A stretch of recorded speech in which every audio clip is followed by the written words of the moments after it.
2월 16일 새벽 예배 말씀 함께 나누겠습니다. 2월 16일 말씀 누가복음 12장 35절부터 40절까지 말씀입니다.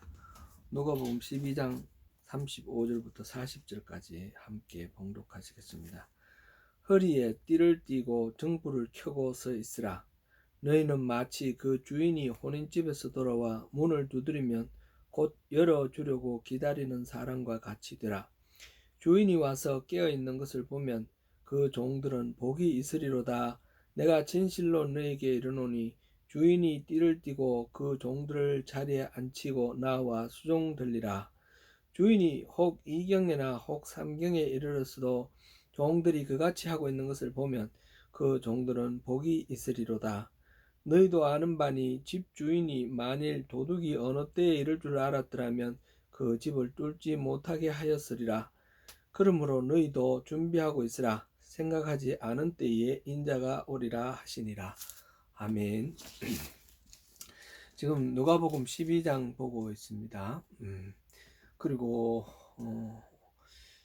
지난 자정부터 우리가 록다운 다시 시작되었는데 이게 빨리 끝나기를 우리 함께 기도하면서 바라시겠습니다. 이번 수요일 날은 아무래도 줌으로 예배를 드려야 될 것 같습니다. 우리가 모이지 못하니까, 나가지 못하니까 그렇게 하시고 오늘 말씀 또 같이 보겠습니다.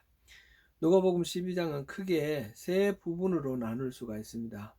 첫 번째 부분은 1절부터 12절까지 외식하는 그 율법주의자 바리새인과 서기관들, 그들에 대한 주님의 말씀을 통해서 그렇게 겉으로 외식하는 것이 아니라 하나님을 경외하는 그런 신앙을 가지라는 말씀을 다루고 있습니다. 두 번째로는 13절부터 34절까지인데 그리스도인의 그 재물관, 부자든 가난한 사람이든 재물에 대해서 어떤 태도를 가져야 할 것인가 하는 것을 우리에게 가르쳐 주시는 말씀입니다.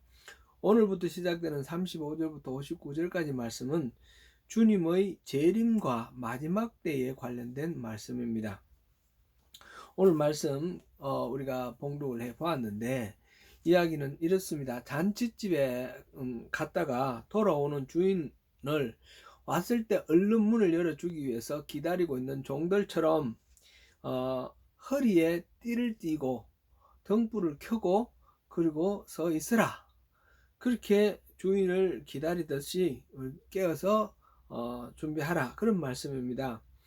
허리에 띠를 띈다는 말은 당시 유대인들의 그 옷이 위에서부터 아래로 통으로 이렇게 짜여진 그런 옷이죠. 예수님의 옷을 나중에 그 병사들이 제비 뽑아 이렇게 차지하는 거, 그런 장면이 나오는데 나눌 수가 없는 거예요.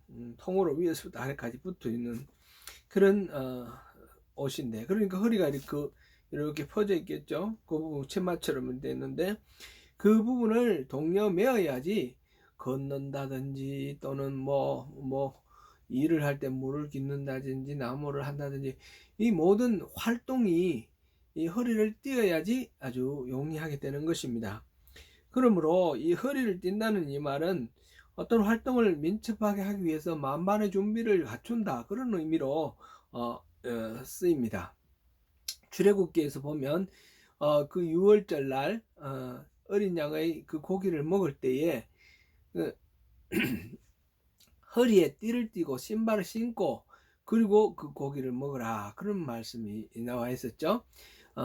그 에베소서에 나오는 하나님의 전신갑주를 입으라 하는 그 말씀 속에서도 진리의 허리띠를 띠라 라는 말씀 주시는데 바로 그렇게 모든 어떤 활동의 채비, 아주 핵심적인 채비를 가리킬 때 허리를 띠라는 말씀을 그렇게 하십니다. 일상적인 용어이죠. 그렇게 이해하면 되겠습니다. 예수님의 이 말씀은 곧 마지막 때에 깨어 있으라는 그런 말씀입니다. 주님은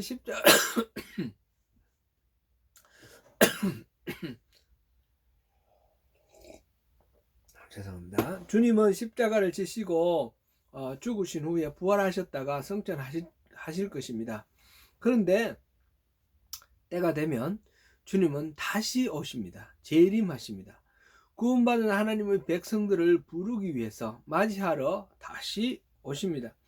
그럴 때에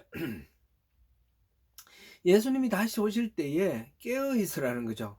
깨어 있으라는 것은 잠자지 말고 뭐냐 깨어 있으라 이런 의미보다 영적으로 깨어 있으라는 것입니다. 하나님을 잊어버리고 하나님을 멀리하고 악에 휩싸여 있는 그런 나태하고 또 추악한 그런 모습을 취하고 예수님이 오실 때를 맞는다는 것은 너무 끔찍스러운 것이죠. 예수님이 다시 오는 것은 그런 사람들에게는 정말 참혹한 심판, 지옥의 심판이 있을 것입니다. 깨어있는 자, 구원받은 자는 예수님이 오실 때에 기쁨으로 맞이할 수 있을 것입니다. 37절 하반에서는 혹시 주인이 늦은 밤에 돌아왔을 때 잠들지 않고 깨어 기다리는 종들을 보면 주인이 기뻐서 자신이 띠를 띠고 종들을 자리에 앉히고 수종을 들 것이다. 그렇게 말씀하셨습니다. 원래 종들에게는 이런 대우를 하지 않죠. 누가복음 17장 7절에서 8절을 보면 너희 중 누구에게 밭을 갈거나 양을 치거나 하는 종이 있어 밭에서 돌아오면 그들어 곧 와 앉아서 먹으라 말할 자가 있느냐? 도리어 그들어 내가 먹고 마시는 동안에 수종 들고 너는 그 후에 먹고 마시라 하지 않겠느냐? 라고 말씀하셨습니다. 일반적으로 종의 입장은 그렇습니다. 종의 대우가 그렇고요. 아무리 하루 종일 일하고 피곤하다 하더라도 주인을 수종 들 일이 있으면 수종 들고 그렇게 해야 되는 것이 종의 지위입니다. 그런데 주님은 주인이 띠를 띠고 종을 안 치고 그리고 주인이 수종을 들겠다 이렇게 말씀을 하시는 것입니다. 우리가 깨어 마지막 때를 맞으면 주님이 우리를 주인처럼 종이 되어 주인을 섬기는 것처럼 그렇게 우리를 섬겨 주시겠다는 것입니다. 이 얼마나 놀라운 복의 말씀입니까? 사실 우리가 그 주인이 오실 때까지 뭔가 큰 일을 해야 되는 것이 아닙니다. 단지 주인이 오실 때 깨어 있으라는 것입니다. 말하자면 믿음으로 주님께 붙어 있으라는 것이죠. 딴 데 휩쓸리거나 악에게 사로잡혀 있거나 그러지 말고 주님을 믿는 그런 바른 믿음으로 주님 앞에 깨어서 있으라 라는 말씀입니다. 그것은 우리 그리스도인들이 당연히 해야 할 일입니다. 그러나 그 당연한 일을 당연하게 여기지 아니하시고 은혜를 베풀어 주시겠다고 하시는 분이 바로 우리 주님 예수님이십니다. 지난 주일에 우리는 사라의 믿음에 대해서 함께 살펴보았습니다. 일생을 통해 사라는 큰 그림으로 믿음의 삶을 살았기 때문에 믿음의 어머니 이런 별명을 갖고 있습니다. 그러나 항상 믿음으로 살았다 볼 수는 없지요. 중간에 때로는 불신의 반응을 보이기도 했습니다. 이스마엘을 낳은 일이 가장 대표적인 불신의 그런 사건이다 이렇게 볼 수 있겠죠. 나중에 하나님이 3명의 나그네로 나타나셔서 내년 이맘때에 사라가 아들을 얻을 것이다 이렇게 말씀하셨을 때 사라는 웃기까지 하였습니다. 여기서 웃는다는 말은 기뻐서 웃었다는 말 아닌 것을 우리가 이미 알고 있습니다. 의의 없다고 생각해서 웃은 것입니다. 내가 이렇게 늙었고 내 남편이 저렇게 늙었는데 우리가 어떻게 아기를 가질 수 있겠는가? 말도 안 된다. 그래서 피식 웃었던 것입니다. 그러나 사라는 그 말씀을 해주신 분이 하나님이라는 것을 알게 되었고 곰곰이 생각하고 또 생각해서 그 하나님은 신실하신 분이다. 절대로 믿어도 되고 우리 인생을 걸어도 좋다라는 그런 결론을 얻게 되었습니다. 그래서 믿음으로 반응하여서 이삭을 낳았습니다. 제가 이 말씀을 전하면서 여러분께 말씀드렸습니다. 흔들려도 괜찮습니다. 의심을 해도 좋습니다. 치열하게 고민하시고 깊이 생각하셔서 하나님의 신실하심을 믿도록 하십시오. 그런 취지로 말씀드렸습니다. 그렇습니다. 흔들려도 좋습니다. 예수님이 오실 때 믿음으로 굳게 서 있으면 됩니다. 그러나 한 가지 문제가 있습니다. 예수님이 언제 오실지 정해져 있는 것이 아니라는 사실입니다. 그래서 우리는 아무도 모릅니다. 예수님이 언제 오실지 모르는 것은 주인이 늦어지는데 언제 도착할지 몰라서 기다리는 종들과 같은 입장입니다. 그럴 때에 육신은 고단하고 이렇게 했지만 깨어서 기다리는 그 종을 주인이 기뻐한다 하였습니다.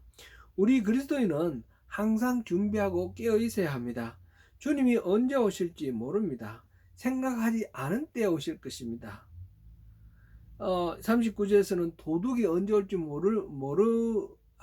만약 안다면 도둑 맞지 않을 것이다, 그런 말씀도 있었는데 40절에서 그래서 우리가 항상 깨어서 준비하고 있으라, 그런 말씀으로 마무리를 하고 있습니다. 이것이 종말론입니다. 그래서 유기성 목사님은 24시간 주님을 바라보자, 그렇게 또 가르치고 계시죠. 참 귀한 말씀입니다. 종말론은 사이비 그들의 말하는 그 낭설에 미쳐서 그 현실을 도피하고 하는 것, 그런 것이 종말론이 아닙니다. 그는 가짜 종말론입니다. 참된 종말론은 언제 주님이 오실지 모른다는 그것을 생각하고 늘 깨어서 준비하는 마음으로 그렇게 충실히 하루하루 자기의 이 직무를 잘 감당하며 살아가는 그런 삶의 자세를 종말론이라고 합니다. 그래서 주님이 오실 때 주님이 오시는 것을 두려워하거나 싫어하는 것이 아니라 기쁨으로 주님을 맞이할 수 있는 것, 그것이 종말론입니다. 사랑하는 성도 여러분, 언제 오실지 모르는 주님을 기다리며 하루에도 12번 우리 중심을 빼앗으려는 그 어려운 일들이 몰려오는 이 세상 속에서 잠시도 악에게 마음을 빼앗기지 말고 늘 깨어서 주님을 맞이하시는 가운데 주님이 손수 앞치마를 두르시고 우리를 자리에 앉히시고 대접해 주시는 그 놀라운 그 복을 다 누리시는 저와 여러분 되시기를 축원합니다. 감사합니다.